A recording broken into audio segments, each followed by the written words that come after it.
Jesus Christ, I love indie animation. Actually, I lie. I like grounded animation, especially when it's indie animation. It feels like they write from the heart. I mean, I loved LS Mark's pilot. It was very fun. Sure, it had its flaws, but it feels like a lot of people blew them out of proportion because he made it and he's a very critical person himself. But surely everyone knows it's easier to criticize than it is to actually make. Like, I can look at art and point out possible flaws, meanwhile, I myself can't draw, which because of the kind of person I am, I always preface with, I know I can't draw, which a lot of people understand. They're like, who cares, you can still judge. Which, you know, makes sense as long as you're not shouting stuff like, oh, this is bad just because I don't like it. Everyone's open to criticism. But yeah, to get back on point, I'm obsessed with animation like this. At the moment, I'm obsessed with Day Job. It's like the most interesting thing I've ever seen and it feels so unrecognized. In general, grounded animation seems to be pushed to the side in favor of fantasy, which is probably why people like LS Mark make their characters animals. It doesn't really change much except you're more likely to drag in a wider audience because the characters are animals. But yeah, I love this vibe, and the new short by Charlie Nightingale, Blinkomania, is exactly the kind of stuff I'm after. Good animation, stellar voice acting and music. I love music, and I do implore you to watch it before coming back, because God, this needs to be seen. You could say, I have Blinkomania mania. So Blinkomania follows Aubrey, a cute little dinosaur thing who goes to hang out with her friends and sees Blinkos, a collectible she has seen on TV previously that day, so she decides to get one. But of course, she needs to get it a friend. And another one, and then she's addicted, and she's out of money, so she starts stealing them. And now she starts to isolate herself from her friends.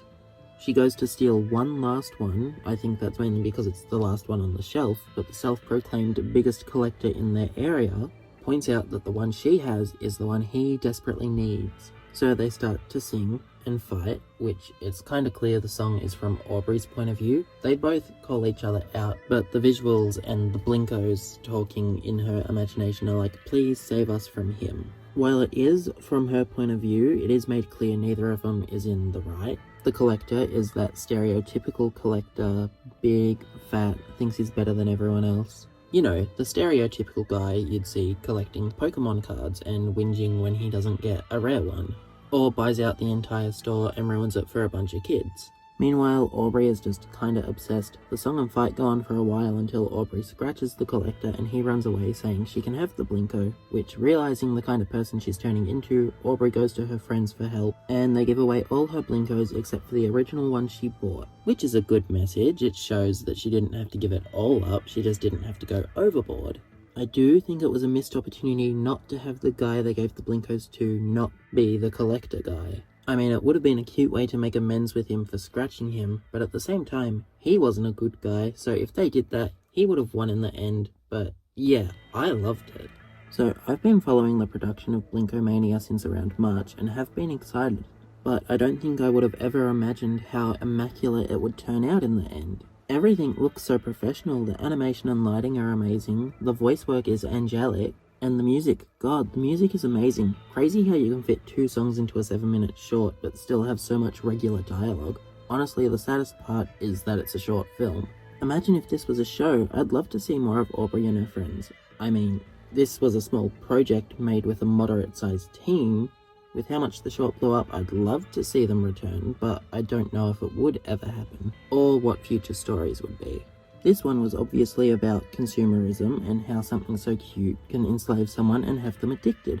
Then you have the other side of the coin, the greedy people who assume they're going to be worth something someday, so they have a whole collection. Which the whole stupid collection fad ends up making them worth something in the end, so it's like they win because they do it. So it leaves the casual audience with nothing. Aubrey was more of a casual audience kind of character, but at the same time she went too far because she was just obsessed. I think the best part was how subversive it was, because a lot of stuff you expected to happen because so many of these tropes played out just don't happen. Like, you kind of expect Aubrey just to give up and give it to him before she goes too far. But she does end up going too far, and she doesn't even give up. He gives up because she went too far.